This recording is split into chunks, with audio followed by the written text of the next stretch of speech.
Ezekiel 8 and 14. Then he brought me to the door of the gate of the Most High's house, which was toward the north. And behold, there sat women weeping for Tammuz. Semiramis and Nimrod's son. Here he is, right here in the Bible. Who we've been talking about. Women's weeping for Tammuz. Then said he unto me, Hast thou seen, O son of man? Turn thee yet again, and ye shall see greater abominations than these. And he brought me into the inner court of the Most High's house, and behold, at the door of the temple of the Most High, between the porch and the altar, were about 25 with their men with their backs toward the temple of the Most High, and their faces toward the east, and worship the sun toward the east. Are you with me? They worship Nimrod.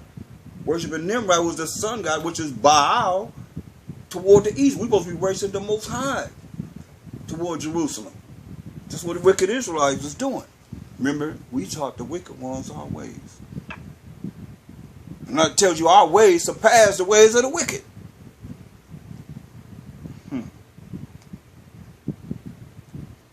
Now, this is for all you weed smokers. Verse 17. Then he said unto me, we're looking at all these evil things Israel was doing. Then he said unto me, Hast thou seen, O son of man? Is it a light thing to the... Let me go to another Bible. I don't have the words there. Whoa out. It's a lot here. It's whoa out right there. So let's look at Jeremiah 8 and 17. It says, no, Ezekiel 8 and 17. Salakia. Ezekiel 8 and 17. Then he said unto me, Hast thou seen this, O son of man?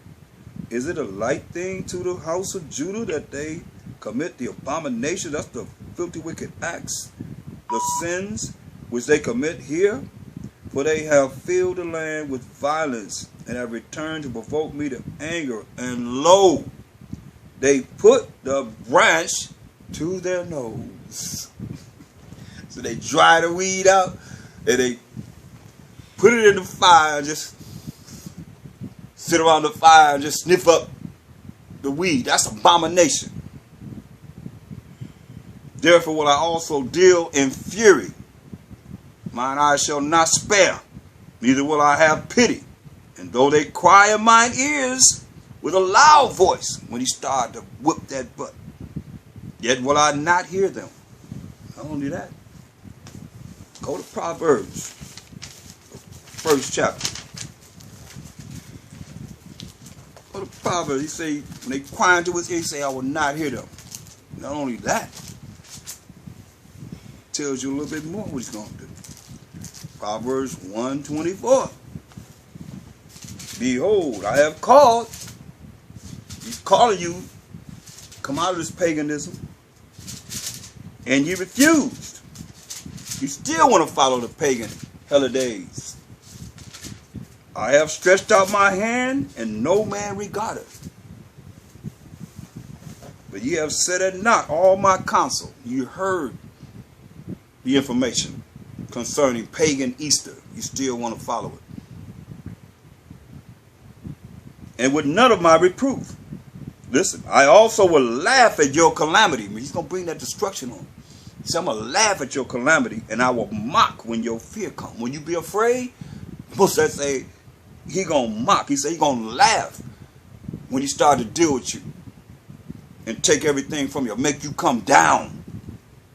When you're looking at you, don't have no choice but to call on him. He said, I'm going to laugh at you. I'm going to mock when you fear. When you really fear me, you start to be afraid of me. He said, I'm going to laugh at you and I'm going to mock you when your fear cometh. When your fear cometh as desolation and your destruction cometh as a whirlwind, that whirlwind again. When distress and anguish come up upon you, then shall they call upon me, but I will not answer. They shall seek me early, but they shall not find me.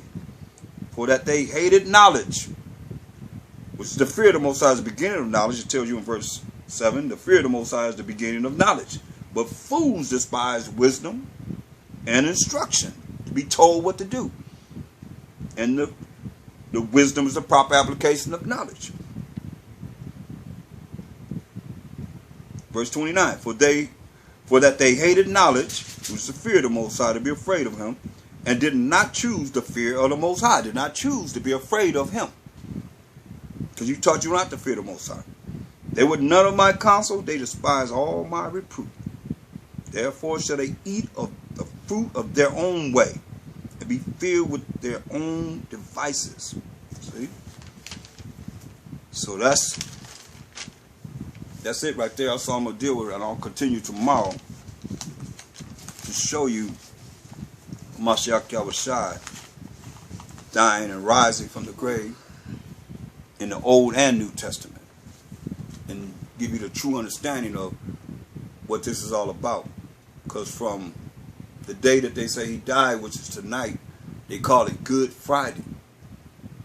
3 days later will be the second day of the week, but they celebrate on the first day of the week, which is not 3 days. And they say he was crucified today and rose on the third day. And we got to go into that. So you'll see that they don't really know what they're talking about. But you're looking at following the traditions of men all the way back to the Babylonians, Nimrod and Semiramis and Tammuz. It's in the Bible. There's nothing new under the sun. So with that, I say shalom.